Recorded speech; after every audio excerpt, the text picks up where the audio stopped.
Hello, welcome to He's Hop, but something is off. And instantly, the moment after I hit record, I'm like, I need to grab my glass of water. It's okay, I'll be fine. This is going to be a fast recording because in 40 minutes, I have a meeting. But I was like, 40 minutes, I can record this week's podcast. Because I never talk too much and I never run over.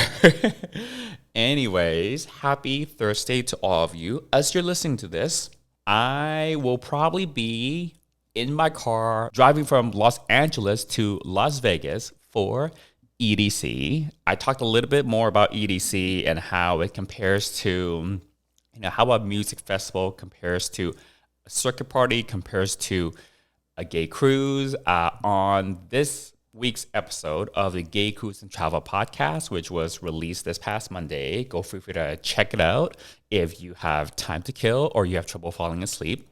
Today, though, I'm going to talk a little bit about Formula One. And don't tune out yet. Don't tune out. Because there was recently, 2 weekends ago, Formula One came to Miami in the form of the Miami Grand Prix, a street circuit around the Hard Rock Stadium down in Miami. And I'm not specifically going to talk about the racing itself, but we're going to talk about some tea, some drama. Even if you have no idea what Formula One is and you're not into sports, I'm not really a sports person. I just wanted to talk about something that I think most people can appreciate. Within the sports world, it's drama, it's juicy tea. So I thought I'd try this bit of material out. And yeah, I want to see what the three of you that are listening, what your comments are about this. Okay, so Formula One is racing. They have a bunch of different teams, and every team has two drivers. And obviously, like every other sport and every profession, every career, you have people that are more junior, more up and coming. They're new to the sport. They just got that big promotion. They're fresh out of college, whatever it is. And then you also have the more senior folk, the people who have been there for a while, the people that are higher positions, higher ranked, more experience, more skill, more money, all that kind of stuff. So it's the same with every career, pretty much. It's the same with every sport, and it's the same with Formula One. You have junior drivers that have been working nearly their whole lives, trying to make it into Formula One. It's like the analogy I've given before is think of any kind of sport. People that are like basketball or football or soccer or golf or like anything, right? A lot of professional athletes, they have been training to make it into the big leagues in their teens, maybe since they were like 10 or 12 years old. And then they've been, doing sports during school. Then they get into like high school, and then they get to like maybe like a sports scholarship because they made it to like that level. Then they play like varsity level sports, and then they get drafted or whatever, and then they get into like the NBA or NFL or whatever professional sports league in after college, right? That's very typical, at least here in the U.S. Same for Formula One drivers.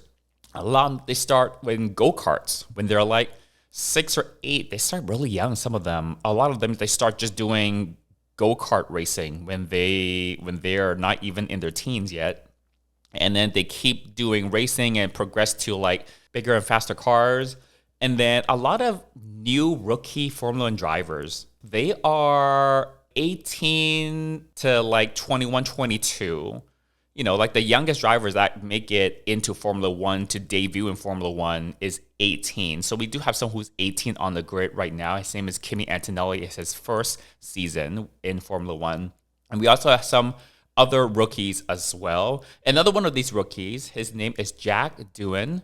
He's Kiwi from New Zealand. I'm going to have to like double check my facts, but I'm pretty sure that's right. And the drama about this part is over the winter break, because the Formula One season ends in like early December and it doesn't start up again until March. So there's like a winter break. So over the winter break, or just before actually, at the very end of last season, there's a team called Alpine, and they signed a new rookie driver called Jack Doohan. Okay, so Jack Doohan, just like all the other rookies, everyone else that's trying to make it into F1, and now this is his big break. Okay, so he got signed at the end of last year to be one of the two drivers on the Alpine team. Like, this is like a lot of people's dreams in motorsports, to get into Formula One, so-called the pinnacle of motorsport, so-called because it's kind of their own branded term in the industry. It's not my term for it. Over the winter break, this same Alpine team also signed someone called Franco Colapinto, okay, as a reserve driver. So every team, they've got the two main drivers that go out every weekend, but they also have reserve or backup drivers. Just like when you have, basketball teams have that, football teams have that, where, yeah, you have like the main players, if you will, but they, if someone has like an injury or like someone is not there for whatever reason, then they have like, maybe like X number of backups or reserves, people that are on the bench. So in Formula One, these are called reserve drivers. Alpine already has like a couple of reserve drivers, but then over the winter break, they signed someone called Franco Colapinto, who's an Argentinian. Franco had actually substituted in for a different team for quite a few races near the end of last year, okay?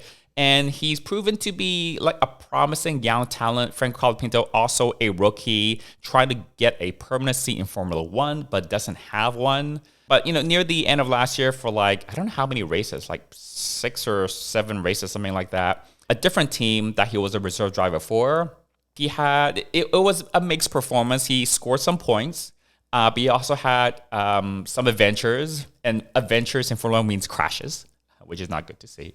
But he showed a lot of promise, and he was on a lot of teams' radars for the future.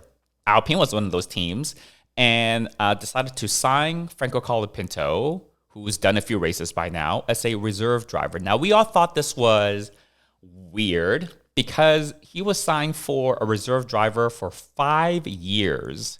That's a extremely long contract. You don't sign a rookie to be a reserve for 5 years, because no rookie wants that. Hey, when was the last time you really took care of your skin? The skin is the largest organ in the whole human body and is doing so much for you.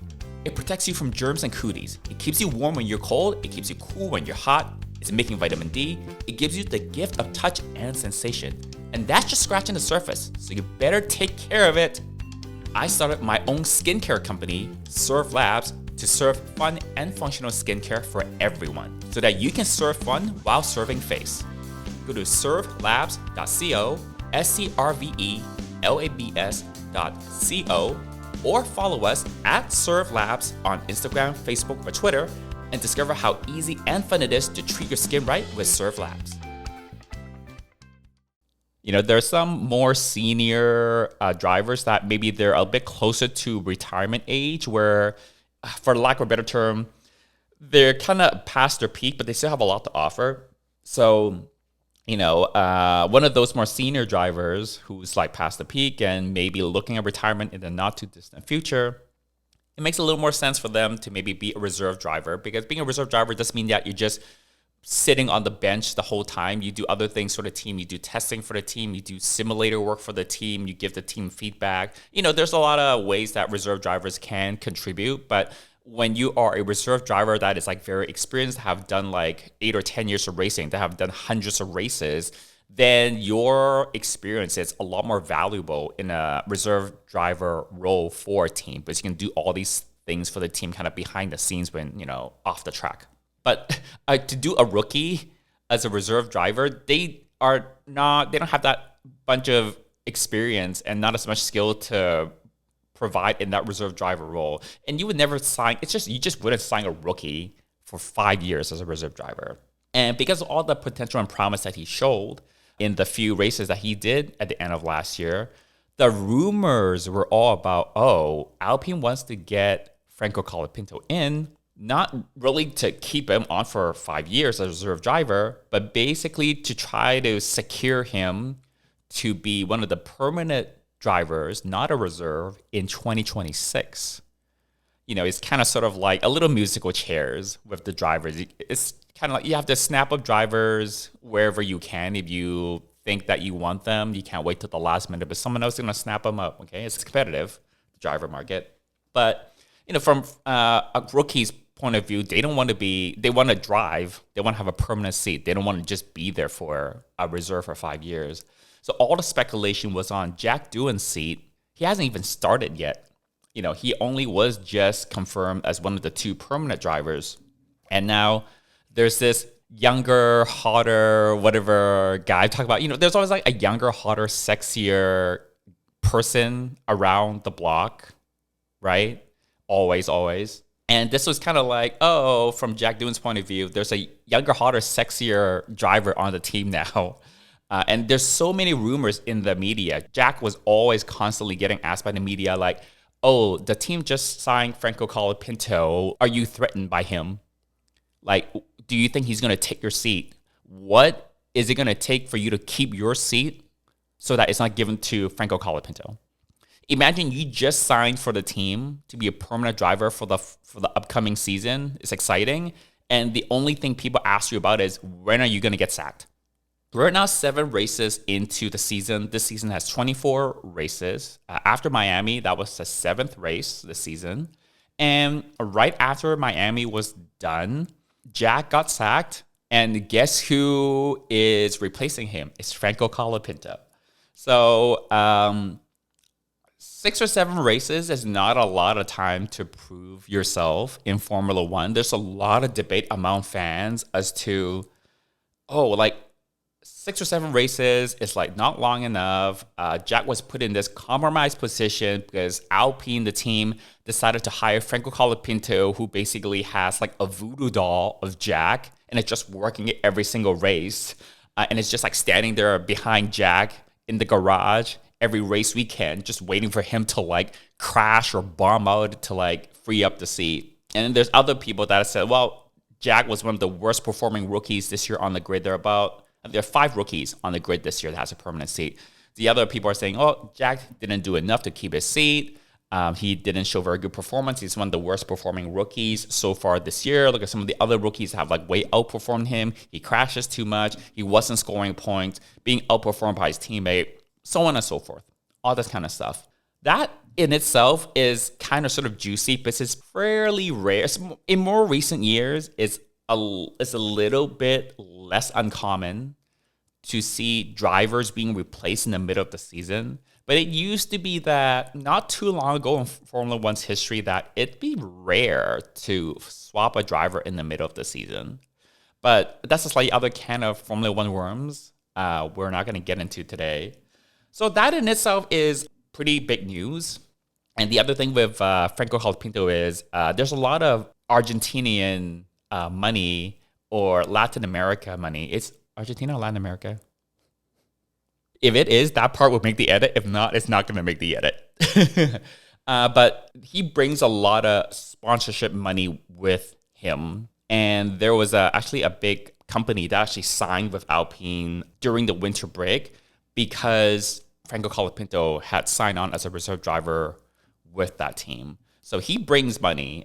There was a Mexican driver, Sergio Perez, that was on the grid for quite a while. He was racing last year.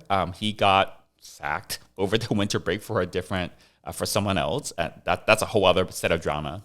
But Sergio Perez, he brought a lot of Mexican sponsorship money. So commercially, it was great for the team. And it was also great for the sport because, at the Mexican Grand Prix, there's a Grand Prix in Mexico every year. People would turn up to see Sergio. They'll actually go to the races. They'll buy tickets. They'll spend money on merchandise. F1 is a commercial thing. It's there to make money. Just like a lot of professional sports, it's there to entertain, but it's also there to make money. It's all for profit. So there's a lot of Argentinian/Latin American money that Franco brings, and that's very lucrative for a lot of teams. But there's some big teams have like deep pockets, and there's some smaller teams that don't have such deep pockets, and no one's going to turn down more money. So one of my earliest teenage obsessions was skincare. Instead of looking at toys in the kids section at the store, I was looking at moisturizers in the skincare section. As I grew up and navigated my sexuality, I saw that most of the beauty industry was aimed at feminine women, sometimes at masculine men, but everyone else was left out. It wasn't for someone like me. With Surf Labs, I wanted to create a fun skincare experience for everyone. I'm pretty sure your skin doesn't care how masc or femme you are or who you love, but I'm absolutely sure you need to take care of it. Check us out at servelabs.co, servelabs.co, and you can also find us on Instagram and Twitter at servelabs. That's not really the most drama-filled thing. The thing I find the most like, oh my God, I can't believe this is happening. So we're going to have another quick history lesson. Alpine, the same team, we're talking about Alpine, just like a day or two after Jack got sacked and was replaced by Franco, the team principal is kind of sort of like the head coach. Actually, no, I think the team principal kind of sort of runs the whole team. I don't think the head coach actually runs the team. The team principal isn't like the team owner, but the team principal is kind of like the sort of like, I want to say CEO. The team principal basically oversees like a COO. Like it's like the operations person. It's like oversees kind of sort of like the running and operations and the performance of the whole team. You can have someone who's like the CEO of a Formula One team that's more on like the businessy and like the spokesperson side and the politics side of it. And you can also have an F1 team where like the owners are like the technical legal owners, but they're not really involved in like the actual day-to-day operations of things. Okay. So the team principal is kind of sort of more like the COO kind of a thing. You know, they don't do as much of like the businessy stuff, the politics, but like actual like daily operations and runnings of the team is like the team principal, and every team has one. So the team principal in Alpine, just a day after Jack got kicked out for Franco, apparently, quote unquote, resigned due to personal reasons or whatever, which is complete bullshit because no team principal just up and resigns in the middle of a season. Like no team principal does that. That means he was forced out or he was fired. And to spin it nicely, PR had to say resigned, which is like the oldest trick in the PR rulebook. That in itself is not like, oh my God, it is very newsworthy. The big bombshell related to that is there's a person called Fabio Briatore, okay? He used to be team principal for this Alpine team back in like the 2000s, like 20 odd years ago, when the team used to be called Renault, and Renault and Alpine are the same company. There's slight rebranding. But back in the 2000s, there was a big scandal called Crashgate, of which Fabio Briatore got a lifetime ban from Formula One, from the sport. And I don't think they've ever issued a lifetime ban for anyone before. Crashgate, what happened was they had a driver, his name is Fernando Alonso. And then they had their second driver, because every team has two drivers. The second driver, Nelson Piquet Jr., okay? Fabio Briatore orchestrated that Nelson was going to deliberately crash so that Alonso would have a advantage in the race and also in the championship. So huge scandal, Crashgate, and Fabio Briatore was the mastermind behind all of that, and that's how they went to trial, and then he got banned for life. A little bit later, that lifetime ban was lifted, and last year, Fabio Briatore was hired on as a advisor for the Alpine Formula One team. So he's like returned to Formula One, which was controversial enough, okay? But he wasn't the team principal. He wasn't like running the team. He wasn't like during the day-to-day. He was just some sort of executive advisor. And it was the CEO of the Renault company, which is the parent company of Alpine. And Renault is actually a big car manufacturer over in Europe. They don't sell any of the cars anymore in the US. That's why you may have heard of them. But they're actually like a very large car manufacturer. They make like millions of cars every single year, a French company. As the CEO of that parent company that chose to bring Briatore back as an advisor. Now that they had this like Jack and Franco swap, that was apparently orchestrated behind the scenes by Briatore. Briatore apparently didn't like Jack that much. The kicker is he's Jack's manager, because every driver has like a manager, like an agent, which is hilarious enough. And apparently Briatore wanted Colapinto in the seat and didn't want Jack in the seat. So apparently it was Briatore behind the scenes that set up for Franco to be signed on as the reserve driver for 5 years, a nonsensical term for either party. But that deal was done.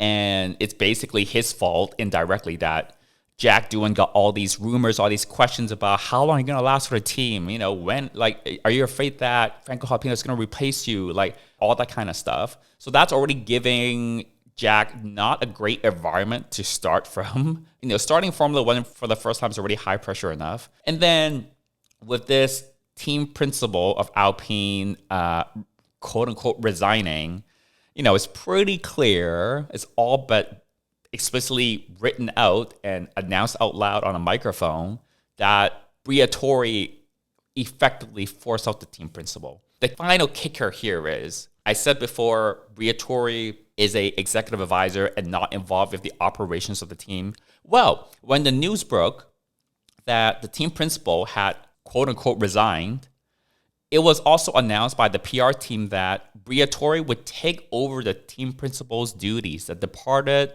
team principal's duties. So basically, we've come full circle. Someone who was running the Formula One team as team principal and basically was the mastermind of this crash gate and had a lifetime ban at one point is now back in effectively the team principal position for the same team that he got the ban from 20 some odd years ago. You can't make this up, I don't think. That's like it. Oh, I don't like it. I think you can argue on and off about like, oh, well, was Jack given a fair shake during his first 7 races with Alpine? Was that enough time? Was the team providing him the environment that he needed to succeed? It's actually like, there's no clear-cut answer. It's very subjective, and there's a lot of commentators on both sides that says Jack didn't perform well, he should be replaced, and other people that's like, no, Jack should not have been replaced. There aren't too many question marks or debate about Colapinto, but it's not actually about Franco Colapinto and whether he should be racing. People generally think, okay, it looks like you're promising, looks like you would be a good driver, but it was more about like Jack's position and not Franco's position. And it definitely, the news superseding that basically is Briatore now coming back to effectively be the team principal again. I don't think he wants to be team principal. The rumor is that, yes, he's going to be team principal for the time being, but we don't think that's his MO. We don't think that's something he wants to do. He just wants to like move the chess pieces behind the scenes. He wants to be the puppet master, and he wants the other people to like be the scapegoats, if you will. Like this team principal that just quote unquote resigned. It's a scapegoat for Briatore's desire for Franco Colapinto to be in the car instead of Jack Doohan. So, So even though we didn't really talk about like actual racing in Formula One, we just talked about the politics of it. I feel like any sport, even if you don't really know about how the sport, what the rules of the sport, you're not into watching that sport, you don't know really how that sport works in terms of the actual game itself, there's always like politics and drama, like with the teams, the players, the management surrounding that sport. So I thought I'd bring that to you because I'm into Formula One. I do watch it. I actually watch the actual racing, and I do care about the action on the track itself. But yeah, I just thought, this is something probably like people can kind of sort of appreciate, even if they were not into Formula One. Well, I was going to talk a little bit about RuPaul's Drag Race All-Stars 10 because we just had the premiere, but I think I will save that for maybe a later episode. The original plan is I was going to go to EDC, and then after I come back from EDC, then I will record next week's episode because I'll come back on like a Monday night and the episodes don't go Thursday. So we'll see what I talk about next week. I'm sure I'll have some EDC stories, just a few. I'm going to save the juiciest EDC stories for my Patreon subscribers because they get an extra episode every week of the podcast, the uncut edition of He's Hot But Something Is Off, and they get it every single weekend. And this weekend is going to be no exception. So if you're interested in the Patreon, go check it out. You can actually sign up as a free member and kind of sort of get a little bit of like a preview of all the things I post on it. I should try to run a sale on my Patreon. Actually, I've never done a sale on the Patreon before. If you want me to run a sale on Patreon, just comment in the YouTube section of any of my YouTube videos. And by the way, the video version of this podcast is available on my YouTube channel. just Joey T. Also, plug. I just released my Allure vlog, my YouTube vlog for the Allure Atlantis cruise this past February. It just went up last Friday or last Saturday, not even a week ago. Go check that out. Yeah, especially for those of you who were on Allure and want to relive that experience a little bit, or if you're just a little bit curious to see what Atlantic cruise is like vlog style, or just want to see what my vlog experience or my cruise experience was like on that particular cruise. But yeah, I'll be at EDC this weekend. Hope you all have fun this weekend as well. And we will be back next Thursday for another episode. Until then, bye y'all.